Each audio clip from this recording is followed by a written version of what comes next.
A paz do Senhor, meus irmãos. Meu nome é Thiago Tis, do canal Graça e Conhecimento, e hoje eu quero falar um pouquinho sobre o ciclo das 7 festas do Senhor, tá? Também conhecidas como os moedes de Deus, os tempos determinados. Hoje nós vamos falar um pouquinho das 7 festas, que são elas: a Páscoa, os ázimos, as primícias, Pentecostes, trombetas, expiação e tabernáculos, tá? Então nós temos bastante informação sobre essas 7 festas. No meio vamos falar um pouquinho sobre o ano sabático e também sobre o ano do jubileu, porque eles estão conectados com as 7 festas do Senhor, que Deus deu como estatuto perpétuo. Então, espero que vocês gostem desse assunto das 7 festas e que vocês possam aprender um pouquinho mais sobre o ciclo das 7 festas e o seu cumprimento profético em Cristo e na igreja. Quando olhamos para as 7 festas, as 7 festas elas são regidas pelo ciclo da lua, também conhecido como calendário lunar ou calendário festivo. Nós precisamos lembrar que o povo judeu, eles tinham 2 calendários, tá? O calendário civil e o calendário festivo. O calendário festivo é também o calendário que é movido pela lua e que tem 30 dias. Nós vamos ver hoje que as primeiras 4 festas, Páscoa, Ázimos, Primícias e Pentecostes, elas se cumpriram por ocasião da primeira vinda de Cristo. Porém, as últimas 3 festas do ciclo, que são trombetas, expiação e tabernáculos, elas se cumprirão por ocasião da segunda vinda de Jesus. Então as festas elas dão testemunho das 2 vindas de Cristo, a primeira e a segunda que ainda está por ocorrer. Para conhecer mais sobre as festas, nós precisamos olhar para o livro da lei, Êxodo, Levíticos, Números e Deuteronômio, que é aonde Deus ele vai dar as ordenanças de como as festas deveriam ser observadas. Então nós precisamos conhecer tudo que está escrito em Êxodo, Levíticos, Números e Deuteronômio, porque essas passagens elas se completam. Só para vocês terem uma ideia, Êxodo vai começar a narrar a saída do povo do Egito e a Páscoa no Egito. Quando chegamos em Levíticos, aqui Deus está dando a lei para o povo no Monte Sinai. Então, na lei incluía ordenanças sobre as festas que representavam a saída do Egito. Em Números, nós temos um livro que ele é em parte lei e em parte histórico. Então, nós vamos encontrar ali observações e detalhes que a gente não encontra nos outros livros acerca das festas. Já Deuteronômio, ele é considerado a segunda lei. Por quê? Levíticos foi dado ao povo quando eles saíram do Egito e estão no Monte Sinai. Deuteronômio, ela é uma repetição da lei que foi dada 40 anos depois para o povo, pouco antes de entrarem na Terra Prometida e pouco antes da morte de Moisés. Então Deuteronômio ele é como se fosse uma repetição da lei. E em Deuteronômio nós vamos ter acréscimos também, porque fala de festas que seriam realizadas quando se entrasse, se tomasse posse da Terra Prometida. Então essas 4 passagens elas vão se completar para entendermos como funciona o ciclo das festas, qual era a ordenança de Deus acerca destas 7 festas. Quando lemos as festas, nós vamos perceber que existem ali 2 palavras que são traduzidas por festas. Uma delas é moed e a outra é micra. Micra também é traduzida por festas, porque ela significa santas convocações ou assembleia sagrada. Dependendo do dicionário, vai ser chamada de ensaio geral, como se as festas fossem um ensaio geral da obra que Deus iria realizar. Agora, a palavra que eu quero destacar aqui é moed. Por que moed? Porque moed, ela significa tempos determinados e período sagrado das festas. Essa terminação ed, ela significa o quê? Testemunha, como se os moedes de Deus, os tempos determinados de Deus, essas festas fixas, festas sagradas, elas servissem de testemunho sobre a obra que Deus iria realizar. Quando falamos destas 4 passagens, Êxodo, Levíticos, Números e Deuteronômio, essas 4 passagens elas vão trazer acréscimos para nós, falando sobre as 3 grandes convocações, as 7 festas, as datas em que elas seriam realizadas e vários detalhes acerca da celebração das 7 festas. É muito importante nós lermos as 4 passagens, os 4 livros, por quê? Porque cada um deles vai trazer acréscimos que outros não trazem. Por exemplo, Êxodo fala que as 7 festas estão divididas em 3 convocações em que o povo deveria comparecer diante de Deus, sendo elas pães sem fermento, festa das ceifas, festa das colheitas. Deuteronômio também vai falar dessas 3 grandes convocações anuais em que o povo deveria subir até Jerusalém, pelo menos uma delas. A única diferença é que em Deuteronômio nós vamos ver nomes diferentes, como por exemplo, pão sem fermento, festa das semanas e festa do tabernáculo. A festa dos pães sem fermentos, elas são as 3 primeiras festas. Festa da ceifa ou festa das semanas, elas eram a festa do Pentecostes. E festa do tabernáculo, ou festa das colheitas, né? Ela inclui as últimas 3 festas, que são elas as trombetas, expiação e festa das cabanas, festa dos tabernáculos. Quando olhamos para essas 3 grandes convocações, nós vamos ver que elas eram divididas em 7 festas anuais. Cada uma dessas passagens ela vai trazer algum acréscimo. Por exemplo, Levíticos, nós vamos ver as 7 festas ali sendo listadas.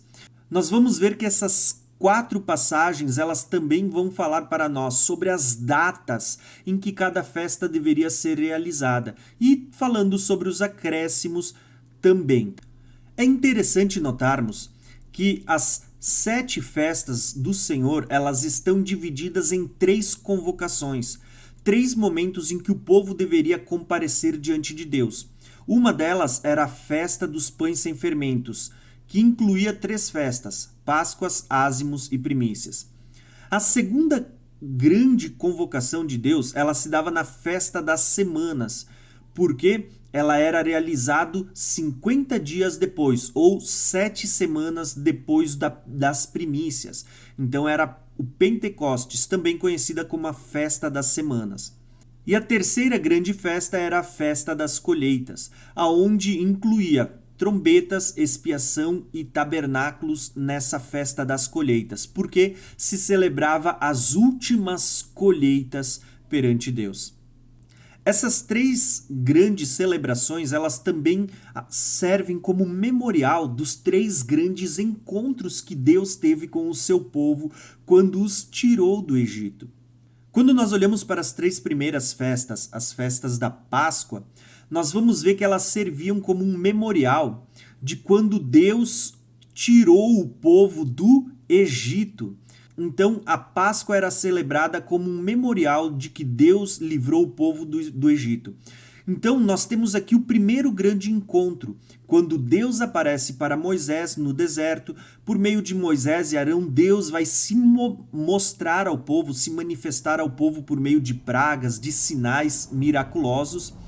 Então, nós temos aqui na Páscoa o primeiro grande encontro de Deus com o povo, a primeira grande manifestação de Deus. Então Deus vai pedir para que eles observassem a Páscoa como um memorial da libertação do Egito. Então nós temos ali a Páscoa, os pães ázimos e as primícias como sendo um memorial de que Deus os libertou do Egito. Após 50 dias do povo ter saído do Egito, nós vamos ver que ele está no pé do Monte Sinai. E Deus desce sobre o Monte Sinai como colunas de fogo. E diz que quando Deus falava saía relâmpagos e trovões, ou que em muitas traduções fala de línguas de fogo no pé do Monte Sinai. 50 dias depois. Isso também vai apontar, como a gente logo vai ver, para o Pentecostes sobre a igreja, aonde após 50 dias Deus ele vai descer por meio do Espírito Santo, não mais sobre o Monte Sinai, mas sobre a igreja do Senhor, que é o Monte Sião, também com línguas repartidas de fogo. E o terceiro grande encontro de Deus com o povo, ele vai se dar no deserto, quando Deus ele dá a lei para o povo construir o tabernáculo e Deus vai habitar, o tabernáculo de Deus entre os homens, Deus habitando no meio do povo e o povo habitando em tendas. Nós vamos ver que esse terceiro encontro ele vai apontar para a festa dos tabernáculos. Por isso que 3 vezes ao ano o povo deveria comparecer diante de Deus, porque essas 3 convocações elas também serviam como um memorial dos 3 grandes encontros que Deus teve no passado com o seu povo e profeticamente aponta para o futuro. Por quê? Porque nós vamos ver que a Páscoa ela aponta para a libertação da igreja, da escravidão do pecado e do mundo. O Pentecostes, ele fala da capacitação, do revestimento de poder do Espírito Santo, da aliança de Deus com a sua igreja. E o Tabernáculos, ele tem promessas futuras de Deus habitando no meio do seu povo. Então, esses 3 grandes encontros no passado, eles apontam para uma obra de Cristo e a igreja, e coisas que ainda estão para acontecer no futuro. Então, só para os irmãos entenderem bem, essas 3 festas, a festa dos pães sem fermento, ela está ligada à saída do Egito e ela é dividida, essa primeira convocação, ela é dividida em 3 festas, Páscoa, Asmos e Primícias. A segunda grande convocação anual, ela era chamada de a Festa das Semanas, porque se contava 7 semanas após o dia das primícias para se celebrar. 7 semanas mais um dia era 50 dias, por isso ela era chamada de a Festa do Pentecostes, porque era 50 dias a partir do dia das primícias. Então, nós temos aqui o segundo grande encontro de Deus com o povo, que aconteceu 50 dias após a saída do Egito, no pé do Monte Sinai. Essa celebração do Pentecostes, ela também está ligada às festas das colheitas, tá? Por isso ela é chamada de a festa das ceifas e também da festa das semanas. Por que das colheitas? Porque a partir do momento que o povo entrasse na terra prometida, eles deveriam trazer diante de Deus as primícias da sua colheita neste dia também. 2 pães de primícias, como a gente logo vai ver.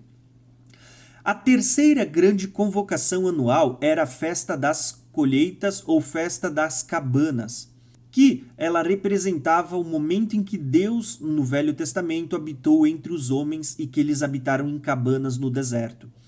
Essa festa também está dividida, essa convocação ela também está dividida em 3 festas. Festa das trombetas, festa da expiação e festa do tabernáculo. Então, nós vamos ver que as 3 convocações anuais, elas estão divididas em 7 festas, também conhecidas como tempos determinados. Portanto, nós vamos ter aqui as 7 festas, Páscoa, Ázimos e Primícias, fazendo parte da primeira grande convocação, que era para a festa dos pães sem fermentos, ou a Páscoa do Senhor, quando Deus os tirou do Egito.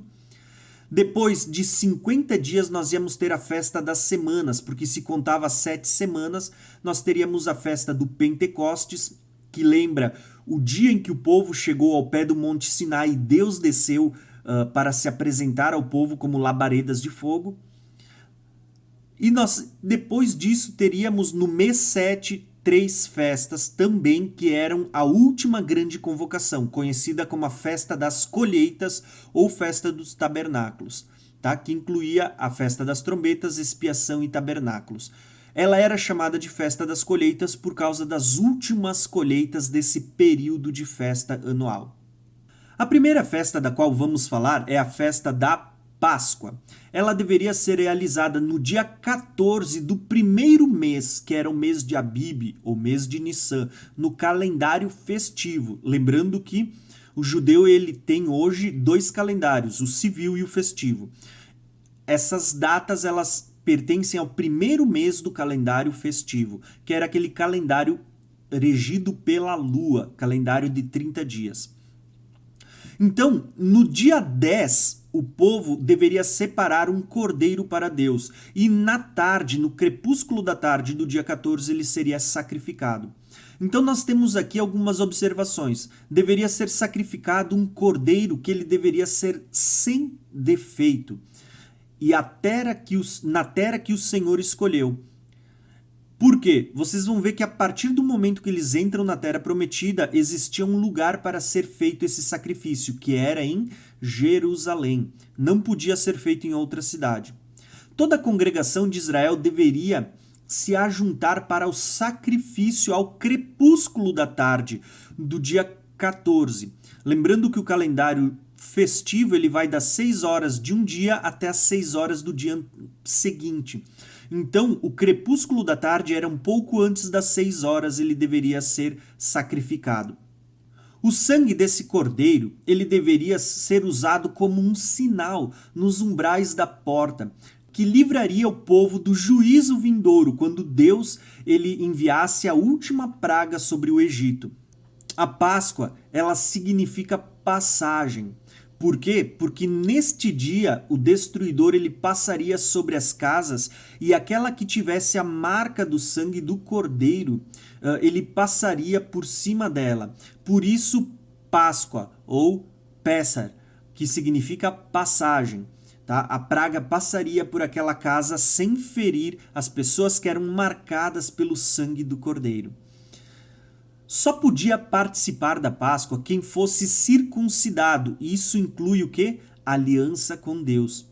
Nós vamos ver que os estrangeiros, eles poderiam também participar da Páscoa, mesmo que eles não fossem natural, não fossem do povo judeu, mas desde que fossem circuncidados. Após a circuncisão, eles poderiam participar da Páscoa e seriam considerados como naturais do povo. E a lei seria aplicada tanto aos naturais como ao estrangeiro, porque agora eles eram aliançados com Deus.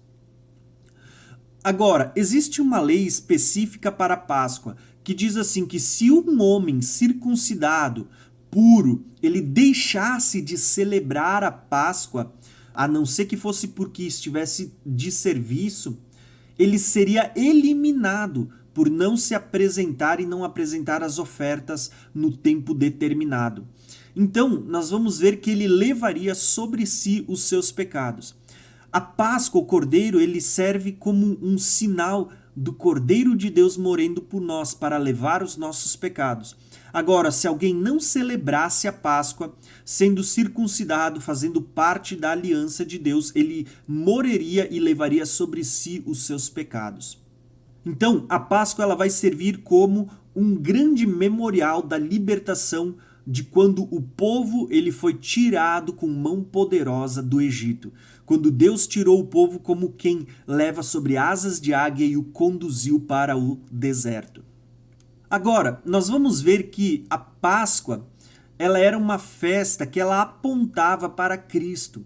Sim, o Cordeiro Pascual, nós vamos ver que ele aponta para Jesus.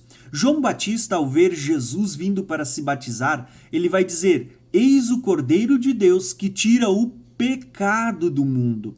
E essa celebração da Páscoa, junto com ázimos e primícias, fala da obra de Deus para tirar o pecado do mundo. Então Cristo é chamado por João Batista de Cordeiro de Deus que tira o pecado do mundo, que seria imolado, morto na Páscoa. Os próprios profetas vão apontar para Cristo como sendo o Cordeiro Pascual. Isaías 53, ele vai chamar Jesus, o ungido que viria, de o Cordeiro de Deus que foi levado ao matadouro como uma ovelha muda diante dos seus tosqueadores. Como é que Isaías vê o ungido que viria? Como o Cordeiro de Deus. Outro detalhe importante é que esse Cordeiro Pascual, ele deveria ser um cordeiro sem defeitos. Quando nós olhamos para essa ordenança, ela aponta para Cristo, o Cordeiro de Deus que tira o pecado do mundo, um cordeiro sem defeito. O apóstolo Pedro, ao falar de Cristo, ele vai dizer assim, ó, que Cristo não cometeu pecado algum, ou seja, ele era o quê? O cordeiro sem defeitos. Outro detalhe interessante sobre a Páscoa e sobre o cordeiro que seria oferecido é que quando eles comessem o cordeiro, a carne dele, essa carne ela deveria ser comida junto com os pães asmos. Já vou explicar isso para vocês. Só que ao comer, ao sacrificar e ao comer, eles não poderiam quebrar nenhum osso desse cordeiro. Isso também está apontando para Jesus. Nós vamos ver que no dia em que Cristo foi crucificado, por ser próximo às 6 horas da Páscoa em que Cristo seria crucificado, o povo judeu pediu para tirar a Jesus da cruz, para que quebrassem as suas pernas, para que ele morresse logo e fosse tirado da cruz.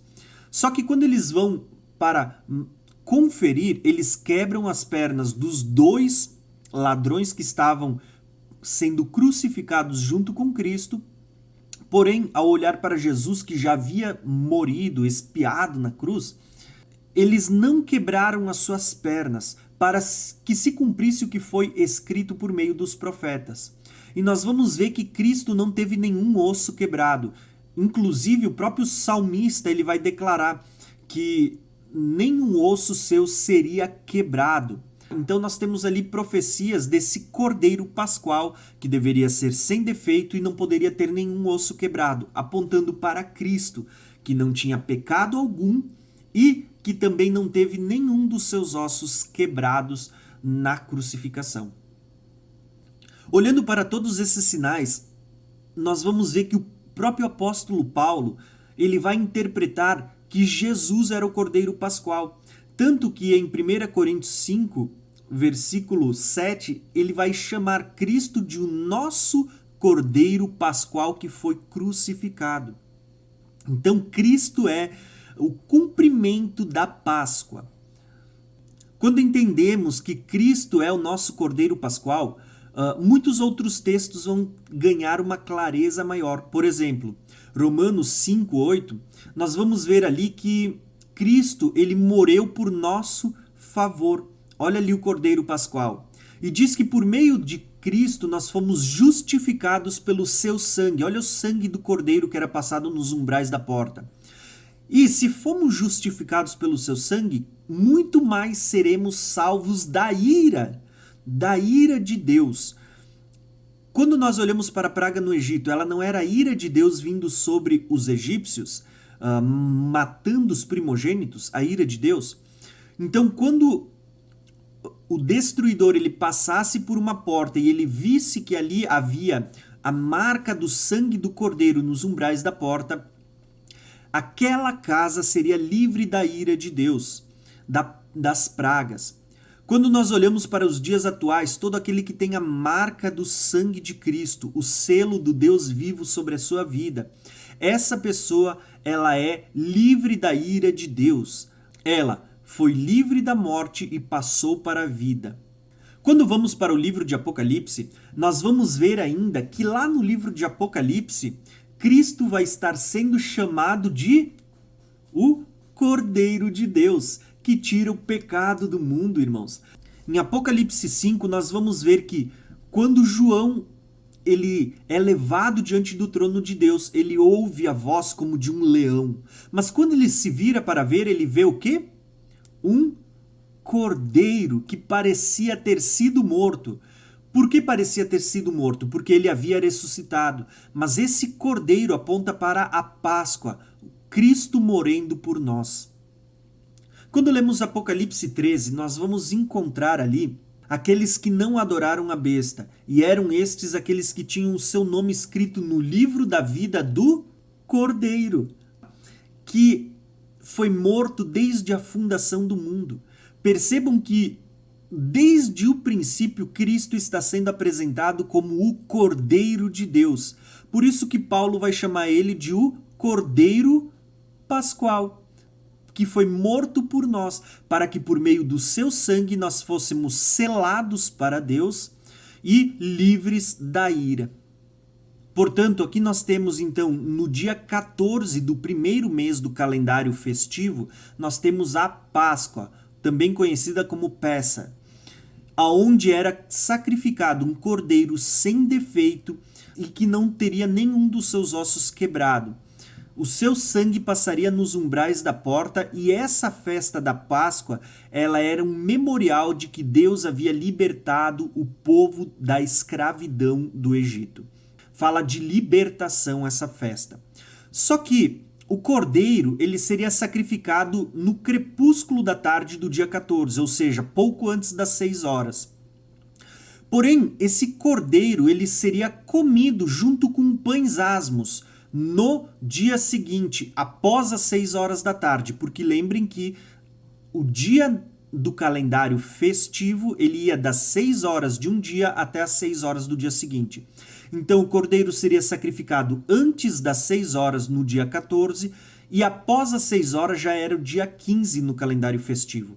Então no dia 15 o cordeiro pascual seria comido junto com pães ázimos ou pães sem fermento. Por isso que essas 3 festas juntas são chamadas de a festa dos pães sem fermentos. Os pães ázimos são também chamados de metzah. E esses pães, eles eram praticamente pães feitos de farinha e água. Por que Deus ele dá essa festa dos pães asmos? Porque o povo, no dia que saiu do Egito, ele teve que comer de pé, às pressas, porque ele sairia naquele mesmo dia do Egito. Então, os pães foram pães sem fermentos. E eles deveriam comer durante 7 dias. O primeiro dia e o último dia desses 7 dias da festa dos pães sem fermentos, eles eram grandes sábados. Independente do dia da semana que caísse, mesmo que não fosse um sábado semanal, ele seria chamado de um grande sabat, um dia de descanso. Eles não poderiam trabalhar durante esses dias. Então, aqui nós temos o que? A festa dos pães asmos, celebrado a partir do dia 15 até o dia 21. Esses pães asmos, também chamados de metzah, eram pães sem fermentos. Só para vocês terem uma ideia, hoje o judeu ainda comemora essa festa e também come. Os pães asmos eles são preparados basicamente a base de farinha e água. Alguns acrescentam sal. Porém, para ele ser um pão sem fermento, ele precisa ser feito em menos de 18 minutos, desde a sua mistura com água até a assadura. Então, basicamente, tem 18 minutos para você fazer. Após 18 minutos, segundo pesquisas, o próprio pão, mesmo que não se acrescente fermento, ele já começa a fermentar. Então, ele já não é mais um pão sem fermento. Então, esses pães asmos, eles foram feitos às pressas, quando o povo iria sair do Egito. Por isso que Deus ele manda celebrar essa festa como um memorial da saída do povo do Egito. Então nós temos ali a festa dos pães sem fermentos, também chamada de Metzah. Ela era celebrada no dia 15 do primeiro mês de Abib, ou de Nissan. Ela duraria 7 dias, sendo do dia 15 até o dia 21. E o primeiro e último dia seriam grandes sábados. Elas eram parte das festas fixas, as santas convocações, também chamadas de estatuto perpétuo, que tanto os naturais da terra como os estrangeiros eles poderiam participar. Lembrando que o estrangeiro ele só poderia participar se ele se circuncidasse, ou seja, fizesse parte da aliança. Ela seria celebrada a partir da entrada na terra prometida, na terra em que o Senhor escolheu para fazer habitar o seu nome, ou seja, em Jerusalém. Essa oferta ela seria apresentada durante 7 dias com muitas outras ofertas, queimadas, holocaustos, ofertas de cereais, sacrifícios de libações e mesmo os holocaustos contínuos. Durante o primeiro e o último dia não se poderia realizar trabalho algum. Então, essa festa é chamada da festa dos pães sem fermentos porque durante 7 dias não poderia ter fermento algum nas casas das pessoas que estivessem participando e celebrando essa festa, que era uma santa convocação. Esses pães eram também chamados, além de serem pães sem fermentos, eram chamados de pão da aflição. Isso vai apontar para a aflição que Cristo passou na cruz para tirar o fermento do pecado do mundo. E o detalhe é que essa festa, assim como a Páscoa, era uma festa que servia como memorial da libertação do povo da escravidão do Egito, porque nesta noite o povo saiu do Egito após comerem o cordeiro pascual e os pães sem fermentos. Agora, o grande cumprimento dessa festa, ela vai se dar em Cristo, porque as festas eram figuras que estavam apontando para Jesus. Assim como o Cordeiro aponta para Cristo, nosso Cordeiro Pascual, os pães asmos, eles apontam para a tirada do pecado. Quando Cristo, por meio da sua morte, ele vai estar fazendo expiação por nós para que o pecado fosse tirado da nossa vida e nós pudéssemos ser novas criaturas, novo homem. Por isso que o apóstolo Paulo, ele vai escrever aos Coríntios dizendo que hoje nós celebramos a festa não com o fermento velho, nem com o fermento do mal ou da maldade, mas com o pão sem fermento, o pão da sinceridade e da verdade. Por isso, nós vamos ver que a festa dos pães sem fermentos, ela aponta para Cristo, assim como a festa da Páscoa, onde vemos o Cordeiro sem pecado. Quando Cristo morreu, ele esteve no sepulcro durante 3 dias, ele estava ali morrendo em nosso lugar para tirar o pecado do mundo, para que por meio de Cristo nós pudéssemos ser uma massa sem fermento do pecado. Então nessa festa, o fermento ele é um símbolo do pecado, da maldade, do mal. Tá? Então Cristo morreu para que nós pudéssemos ser uma massa nova, sem fermento, sem pecado. Por isso que Paulo ele vai dizer na segunda carta aos Coríntios que aquele que não conheceu o pecado, ele se fez pecado por nós, para que nele fôssemos feitos a justiça de Deus. O próprio João vai escrever na sua carta: ele se manifestou para tirar o pecado de nós, tá? Ele se manifestou para tirar os nossos pecados, e nele não há pecado, um cordeiro sem defeito. Então Cristo, nele não há pecado, e ele se manifestou para tirar os nossos pecados, para tirar o fermento da nossa vida, para que pudéssemos ser uma massa nova. Então nós temos aqui as duas festas, Ázimos e Páscoa. No final do dia 14 era sacrificado um cordeiro que seria comido no início do dia 15, após as 6 horas da tarde, junto com os pães sem fermento. Porém, essas duas festas estão interligadas à terceira festa, que é a festa das primícias. Esse dia era chamado de o grande sábado, o grande sabato, independente do dia da semana em que caísse o dia 15. Porém, a lei dizia que após o sábado semanal, ou seja, após o 7º dia da semana, no primeiro dia após o sábado, ou seja, o domingo, haveria a terceira e última festa deste ciclo, que era a festa das primícias. Neste dia, o povo deveria ir até o seu campo, colher um feixe do seu trigo e trazer diante do sacerdote, que moveria esse feixe diante de Deus, e esse feixe seria as primícias, o primeiro da sua colheita, apresentado e ofertado a Deus. Por meio das primícias, todo o restante da plantação também seria santificado, também seria consagrado. Então nós temos aqui Cristo, Cordeiro Pascual, que se manifestou para tirar o fermento do pecado, e em seguida nós vamos ter a festa das primícias, que são apresentadas a Deus, os primeiros frutos. E por meio dos primeiros frutos, toda a plantação seria santa. É muito importante falarmos das primícias, porque as primícias, elas eram os primeiros frutos que eram colhidos e apresentados, santificados a Deus. Só que nós vamos ver que os próprios profetas, eles vão começar a ter a revelação da parte de Deus que essas primícias, na verdade, era apenas uma figura que apontava para pessoas. Deus não estava preocupado com a semente, o cereal. Pelo contrário, ele estava falando de pessoas. Então, já nos profetas no Velho Testamento, nós vamos ver que Deus olhava para o povo dele como sendo as primícias.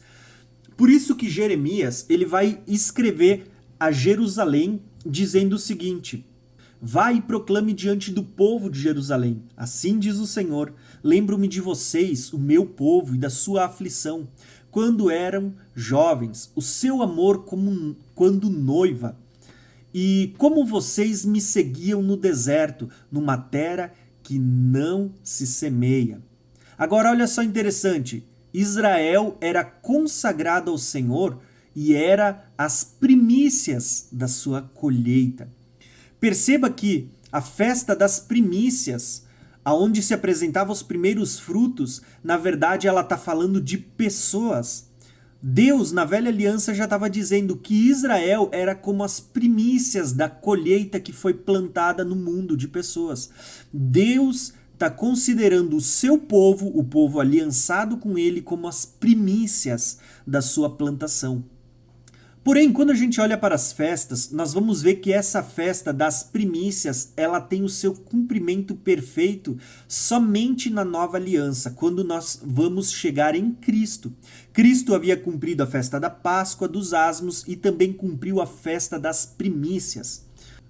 Nós vamos ver que Paulo, ao escrever sobre a ressurreição dos mortos, ele vai dizer que Cristo, ele ressuscitou dentre os mortos, sendo ele o quê?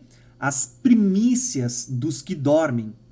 Visto que a morte veio por meio de um homem, também por um homem veio a ressurreição dos mortos, porque assim também todos serão vivificados em Cristo, cada um, porém, na sua ordem. Cristo, as primícias, e depois os que são de Cristo na sua vinda. Perceberam que Cristo ele está sendo chamado de as primícias, ou seja, os primeiros frutos movidos diante de Deus? Por isso, vocês vão perceber que Cristo ele morreu na Páscoa, exatamente no dia da Páscoa. Ele foi enterrado antes do dia 15, antes das 6 horas da tarde. Ele foi posto no sepulcro e ele passou 3 dias e 3 noites no ventre da terra. E ao terceiro dia, Cristo ele ressuscita como sendo a primícia dos que ainda dormem, dos que ainda estão mortos fisicamente. Então nós vamos entender isso. Cristo foi morto como nosso Cordeiro Pascual, esteve morto em nosso favor para que tirar o fermento do pecado, e ele ressuscita nas primícias, como sendo a primícia dos que ainda dormem. Se Cristo ressuscitou, ele foi apresentado diante de Deus como as primícias, todo o resto da plantação que vem após Cristo também vai ser primícia diante de Deus e também vai ressuscitar. Como Paulo disse, Cristo as primícias e depois na sua vinda, tá? Aqueles que a ele pertencem. Então, quando é que a gente vai ressuscitar? Na vinda de Jesus. Mas só vamos ressuscitar porque Cristo ressuscitou sendo a primícia dos que ainda dormem.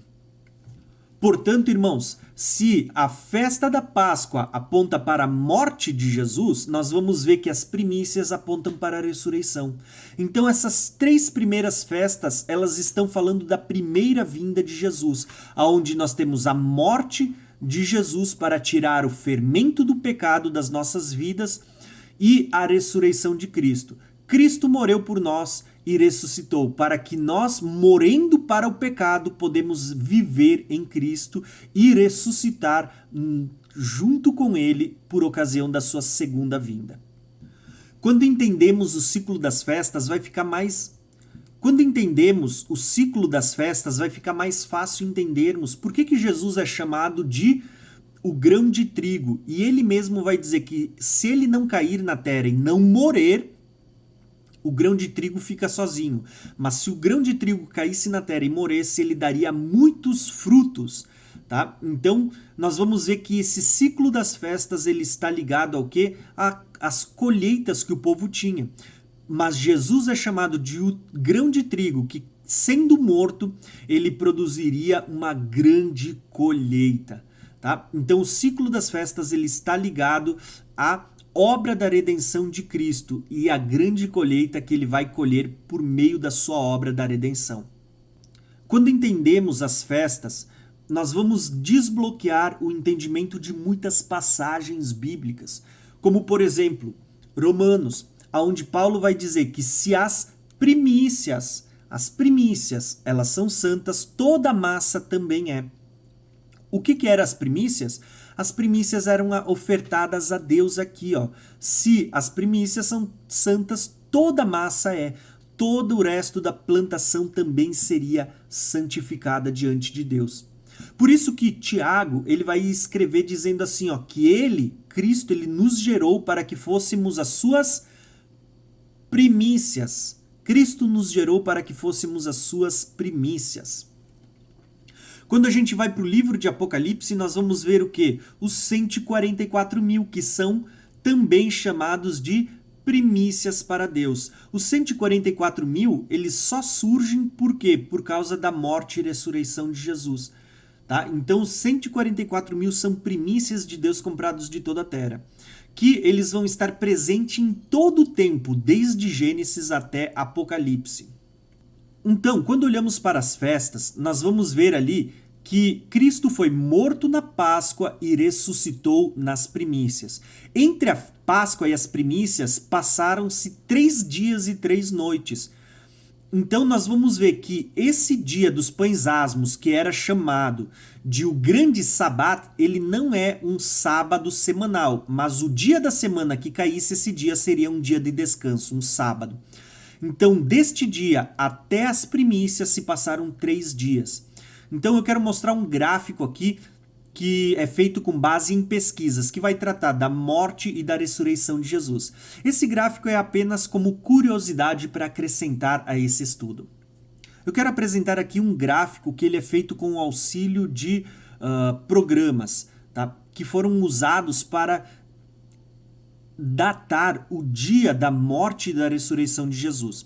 Nós precisamos levar em consideração que hoje nós estamos debaixo de um calendário gregoriano, que eu vou chamar aqui de o calendário gentil. E o próprio povo judeu tinha 2 calendários, o civil e o festivo, que são calendários diferentes. Para esse gráfico eu vou usar aqui o calendário festivo, aquele que era de 30 dias e que se levava em consideração a lua, e que ele era medido o dia das 6 horas da tarde até as 6 horas do dia seguinte. O calendário normal que nós temos, ele vai das 24 até as 24, um dia. O calendário festivo ia das 6 da tarde até as 6 da tarde. Então, quando a gente olha para o nosso calendário, segundo estudos e programas de computador que foram utilizados para datar isto, nós vamos ver que Cristo ele foi morto no ano 30 depois de Cristo no nosso calendário gregoriano, que ele tem ali uma defasagem, um erro de dias. Mas Cristo ele foi morto ali basicamente no ano 30 depois de Cristo, tá? Mesmo que ele tivesse 33 anos, existe um erro no cálculo dos calendários. Então, nesse ano que Cristo foi morto no dia 3 de abril, lembrando que nós estamos falando do nosso calendário, no dia 3 de abril e ressuscitou no dia 6. Ele esteve 3 dias e 3 noites inteiras morto. Só que quando a gente olha para o calendário festivo, nós vamos conseguir datar isso melhor, porque o dia 3 de abril era também o dia 14 de Nissan, aonde seria celebrada a Páscoa. No entardecer, no crepúsculo da tarde, ou seja, antes das 6 horas da tarde, o cordeiro era morto. E nós vamos ver que o cordeiro apontava para Cristo, que foi morto às 3 horas da tarde. Cristo foi crucificado entre as 9 e as 3 da tarde e ele morreu ao entardecer, às 3 horas da tarde. Nesse momento, nós vamos ver que José de Arimateia e Nicodemos, eles vão pedir para tirar o corpo da cruz para que ele fosse sepultado antes das 6 horas, porque a partir das 6 horas já era considerado o grande sábado. Tá? Lembra que eu disse para vocês que o primeiro dia dos pães asmos era um sabat, um grande sábado, independente do dia da semana que ele caísse? Aqui, ó, o sábado caiu na quinta-feira, tá? Mas ele era um grande sábado, um dia de descanso, de solenidade, de festas fixas, de tempos determinados por Deus como testemunho da obra da redenção. Se nós olharmos para a interpretação que muitas pessoas têm, com base apenas no calendário nosso, um calendário gentil, Cristo ele foi morto na sexta-feira, foi enterrado pouco antes da noite para que no sábado não se fizesse nenhum trabalho, e no domingo de manhã ele já tinha ressuscitado porque as mulheres foram ao sepulcro e ele já não estava lá. Só que essa interpretação de que Cristo morreu na sexta, esteve morto no sábado e ressuscitou no domingo, não cumpre essa profecia de que ele teria que estar 3 dias inteiros e 3 noites inteiras morto. Porque aqui nós teríamos apenas um dia inteiro e 2 noites, ou seja, um dia e 2 noites não cumpre. Tá? Então, para cumprir essa profecia, nós precisamos levar em consideração o calendário festivo. Tá? Cristo ele foi morto no dia 14, o dia da Páscoa. Ele foi enterrado antes das 6 horas porque no dia seguinte era o grande sábado, tá? Que caía no meio da semana, mas era um sábado de descanso porque era festa dos pães sem fermentos. Ele esteve 3 noites, olha aqui, ó, das 6 da tarde até amanhã era a primeira noite, das 6 até amanhã era a segunda noite, e das 6 até amanhã era a terceira noite. E Cristo, ele também passou 3 dias. Ele passou o dia inteiro, que ia das 6 até as 6 da tarde, era um dia inteiro, que era o dia dos pães sem fermentos. Passou o segundo dia também inteiro, das 6 até as 6 da tarde, o segundo dia inteiro, e o terceiro dia inteiro. E esse terceiro dia era um sábado também, mas este sábado agora era o sábado semanal. Olha aqui, ó, quarta, quinta, sexta, sábado semanal. Lembrem que no dia imediato ao sábado, o domingo, era o dia das primícias. Neste dia das primícias, tá? As primícias seriam apresentadas diante de Deus. E vocês vão ver que no domingo Jesus já estava ressuscitado, como sendo a primícia daqueles que dormem, o primeiro a ressuscitar. Então nós temos aqui, ó, a morte de Jesus no dia 3 de abril, ou dia 14 de Nissan, que era a Páscoa. Esteve sepultado no grande Sabat, que era o dia 15. Dia 16 e 17 ele estava morto, 3 dias e 3 noites. E no final do sábado nós vamos ver a ressurreição de Jesus. Provavelmente essa ressurreição ela se deu por volta das 6 horas da tarde, antes do início da quarta noite. Jesus ficou a primeira, segunda, terceira noite completa. Provavelmente Jesus ressuscitou ainda no final do sábado, início do domingo. Por isso Cristo é chamado de a primícia dos que dormem. Quando a gente vai olhar para as mulheres, as passagens vão dizer que no domingo cedo elas foram ao sepulcro e Cristo já não estava mais lá.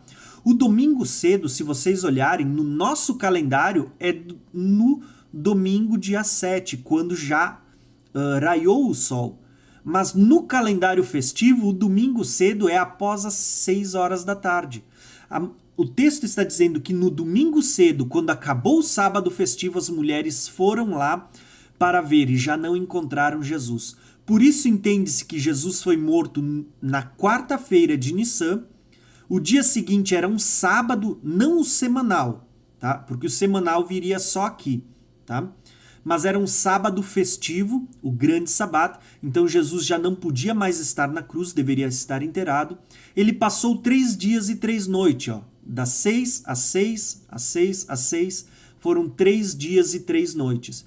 E no final do terceiro dia, Cristo ressuscita, como sendo a primícia dos que dormem. Por isso que no início do domingo as mulheres vão ao sepulcro para terminar de preparar o corpo, e eles já não encontram mais Cristo, porque ele já não estava mais lá. Ele ressuscitou como sendo a primícia, o primeiro a ressuscitar.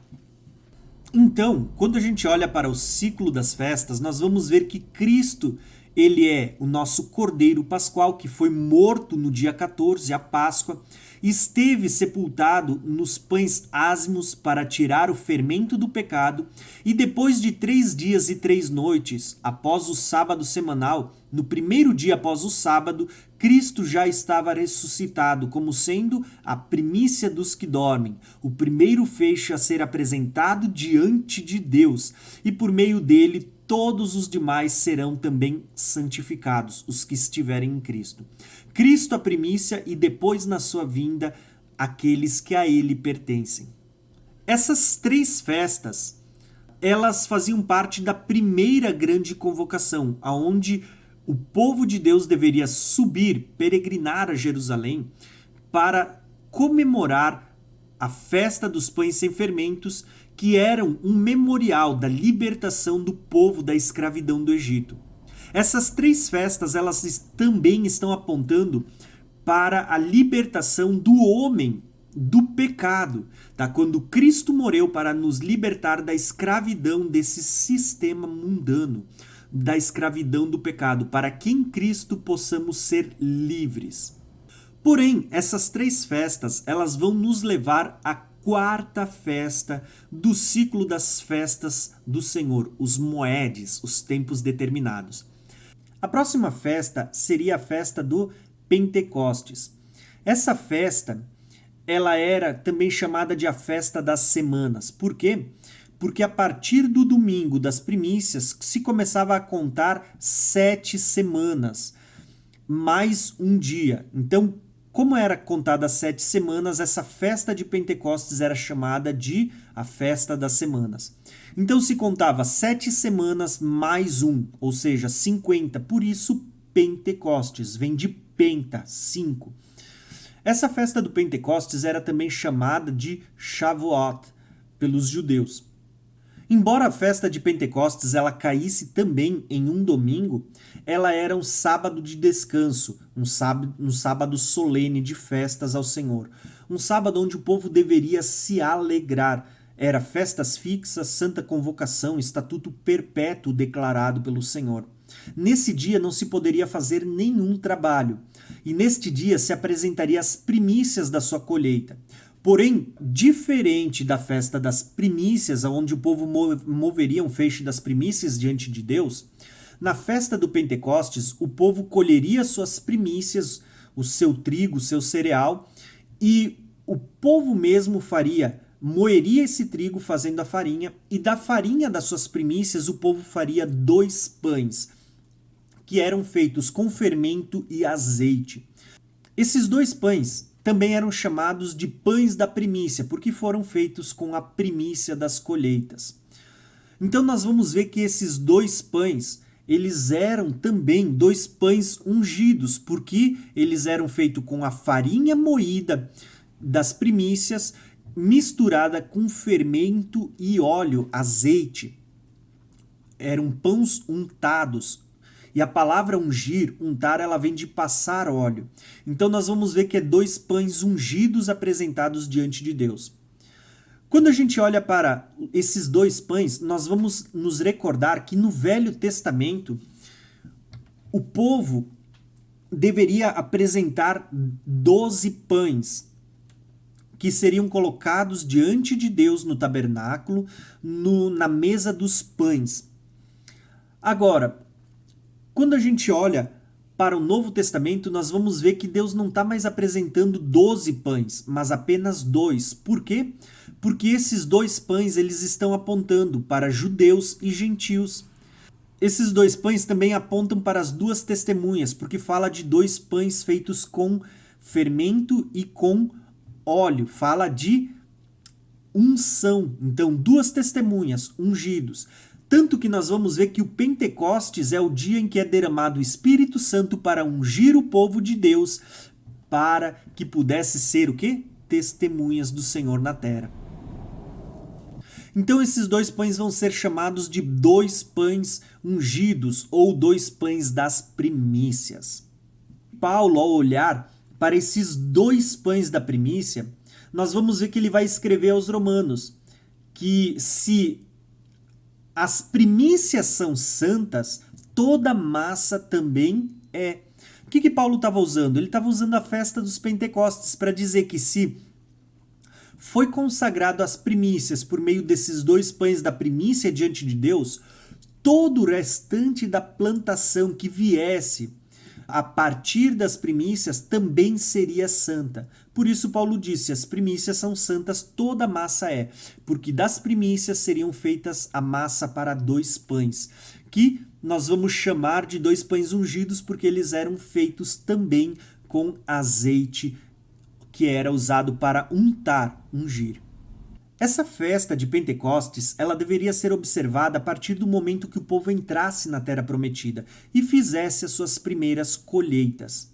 Então assim apresentariam os seus primeiros frutos, por isso pães da primícia. Porém, nós vamos perceber que o primeiro Pentecostes ele não se deu quando o povo entrou na terra prometida. Ele se deu 50 dias após o povo ter saído do Egito. Sim, 50 dias após o povo ter saído do Egito, vocês vão perceber que o povo ele chegou ao pé do Monte Sinai. E 50 dias após ter saído do deserto e estar no Monte Sinai, Deus vai se apresentar como labaredas de fogo. E ali nós vamos ter o que os próprios judeus consideram como o primeiro Pentecostes. Como eu havia declarado para vocês, o povo ele teve 3 grandes encontros com Deus. O primeiro se dá no Egito, quando Deus, por meio de Moisés, vai se manifestar ao povo para tirar o povo do Egito. Esse primeiro grande encontro era celebrado na Páscoa, tá? Porque ele tipificava a libertação da escravidão do Egito. O segundo encontro que Deus vai ter com o povo é no Monte Sinai. 50 dias a partir do dia que eles saíram do Egito, dia 15 de Abib, se vocês contarem, vocês vão perceber que o livro de Números vai dizer para nós que no dia imediato do terceiro mês, o primeiro dia do mês, o povo chegou ao pé do Monte Sinai. E depois de se consagrar durante 3 dias, Deus desceu sobre o povo com coluna de fogo. E diz que o monte todo fumegava, tá? Saíam línguas de fogo. Algumas Bíblias vão traduzir como como relâmpagos, raios e trovões. Mas dependendo da tradução, vai dizer que o monte todo fumegava e conforme Deus falava, línguas de fogo eram reproduzidas. Então, o segundo grande encontro se deu no Sinai, onde o povo vai entrar em aliança com Deus, onde Deus vai desposar o povo. Então, 50 dias após a Páscoa, o povo estava no pé do Monte Sinai. Só que 50 era o número do Pentecostes. 50 dias após as primícias se realizava o quê? O Pentecostes. Embora a festa do Pentecostes só foi observada a partir do momento que o povo entra na Terra Prometida, 40 anos após vagar pelo deserto, o primeiro Pentecostes, com direito a línguas repartidas de fogo, conforme Deus falava, se deu ao pé do Monte Sinai. Tá? É por isso que daqui a pouco nós vamos falar sobre esse Pentecostes no Novo Testamento e vocês vão ver o quê? As línguas de fogo descendo, não mais sobre o Monte Sinai, mas sobre o Monte Sião, que é representado pela igreja. Então, só para recapitular, vocês vão ver, o povo ele teve 3 grandes encontros com Deus. Um na saída do Egito, na Páscoa, outro ao pé do Monte Sinai e o terceiro quando Deus habita no meio do povo, por meio de tendas. Esses 2 primeiros encontros estão relacionados às primeiras 4 festas. Páscoas, Asmos e Primícias são 3 festas relacionadas à saída do Egito e a 4ª festa, o Pentecostes, que começou a ser observado a partir do momento que entraram na Terra Prometida e fizeram as primeiras colheitas, era um memorial que apontava para 50 dias após a saída do Egito, quando Deus vem ao povo no Monte Sinai com direito a fogo e tudo aquilo que a gente vai ver agora no Novo Testamento, tá bom? Por isso, quando olhamos para o Pentecostes, nós vemos que o Pentecostes ele também é uma festa que aponta para o povo, após 50 dias depois de ter sido liberto da escravidão do Egito, Deus vai entrar em aliança com o povo e Deus vai vir sobre o Monte Sinai. E vocês vão ver que durante a descida de Deus sobre o monte todo fumegava. Isso aconteceu no primeiro dia em que se cumpriram 3 meses, ou seja, no terceiro mês da saída do Egito, no primeiro dia do terceiro mês, o povo chegou ao pé do monte, se consagrou durante 3 dias, e isso completaram praticamente do dia 15 até o início do terceiro mês, 50 dias. O próprio povo judeu reconhece isso. E nós vamos ver que ali aconteceu o primeiro Pentecostes, aonde Deus vem sobre um monte, com línguas de fogo.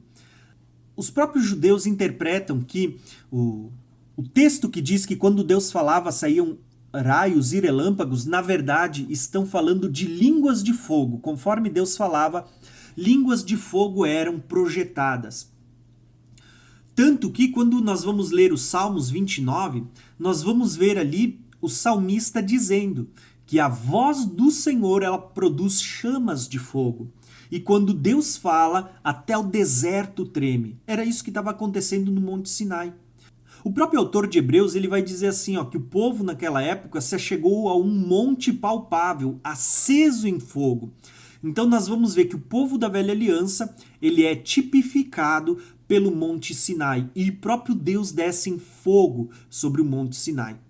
Essa festa de Pentecostes só vai ter o seu cumprimento pleno e perfeito na igreja. Sim, através de Cristo nós vamos ver o cumprimento do Pentecostes na igreja, porque Cristo ele é assunto aos céus e em seguida nós vamos ver que ele vai derramar do seu Espírito sobre a igreja. No Velho Testamento vocês vão ver que Deus ele vem sobre o Monte Sião como fogo. No Novo Testamento nós vamos ver o Espírito de Deus, ou seja, o próprio Deus descendo não mais sobre o Monte Sinai, mas sobre o Monte Sião, que é a igreja do Senhor. Também como em línguas repartidas de fogo. E conforme o Espírito ia falando através das pessoas, as pessoas transmitiam a voz de Deus. Por isso, línguas repartidas de fogo. Porque assim como no Monte Sinai, quando Deus falava, isso projetava línguas de fogo, aqui nós vamos ver línguas sobre a igreja do Senhor, o Monte Sião. Tá? E fazendo com que as pessoas falassem maravilhas acerca de Deus. Então nós vamos ver que o primeiro Pentecostes ele fala de um derramar, de uma unção. O Pentecostes da igreja também fala disso, da capacitação. Eram apresentados 2 pães ungidos. Esses 2 pães apontam para judeus e gentios, para a igreja que é formada desses 2 povos. Aponta para as 2 testemunhas. Por isso que no Pentecostes vai ser dito que recebereis poder ao descer sobre vocês o Espírito de Deus. Ou seja, quando o Espírito Santo desceu sobre o monte, que somos nós, o Monte Sião, também recebemos poder. Poder para quê? Sermos testemunhas em Jerusalém, Judeia, Samaria e até os confins da terra. O Pentecostes ele também está ligado a colheitas, a primícias. Então nós vamos ver que o Espírito Santo é derramado sobre a igreja para que nós pudéssemos frutificar e por meio das nossas vidas nós pudéssemos colher uma grande plantação e apresentar para Deus as primícias diante do Senhor. O Pentecostes também está relacionado ao trabalho. Desde o 3º mês, do início do 3º mês, até o 7º mês, onde viria o último ciclo das festas, o povo passaria um intervalo de vários meses sem festejar, um período de trabalho. Só que o Pentecostes ele está tratando aqui do derramamento do poder de Deus sobre a igreja, para que a igreja pudesse trabalhar até a vinda de Jesus, que vai ser tipificada nas 3 últimas festas. Então o Pentecostes ele fala da capacitação do Espírito Santo derramada sobre a igreja, para que a igreja pudesse apresentar primícias para Deus. E primícias fala de ganhar almas. Então, santificando a massa, né, as primícias, todo o restante da massa será santa. Quando se consagrava esses 2 pães, estava se consagrando todo o restante das plantações que viriam até o 7º mês. Por isso que esses 2 pães vão ser chamados de os pães das primícias, e isso está conectado aos 144.000, que eram o quê? Primícias compradas da terra para Deus e para o Cordeiro.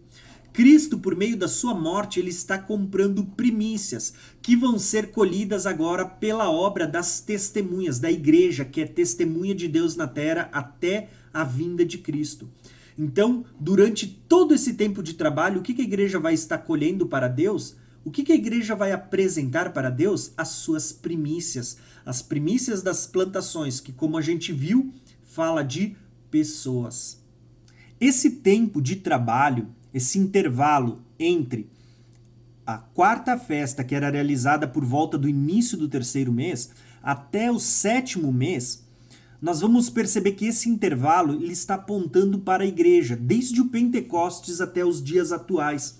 Esse intervalo de tempo hoje já dura mais de 2000 anos, tá? Em que a igreja é testemunha de Cristo aqui na terra e que está colhendo das primícias para apresentar diante de Deus como primícias.